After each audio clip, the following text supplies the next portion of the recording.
ఊహించిన దానికంటే పెద్ద ఎత్తున అని చెప్పి యావత్ తెలంగాణ సమాజం మొత్తం టీవీల ముందు కూర్చున్నారే.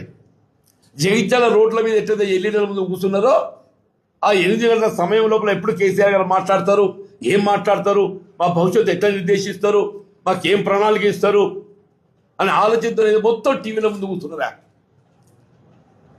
ఈయన రేవంత్ రెడ్డి అడ్డుకుందాం ఎన్ని కుట్రలు చేసినా కానీ నిన్న రేటింగ్ చూపెట్టు సంజయ్ వీళ్ళ కోర్టు ఎమ్మెల్యే గారు రేటింగ్ ఎట్లా వేయింది అని చెప్పారు.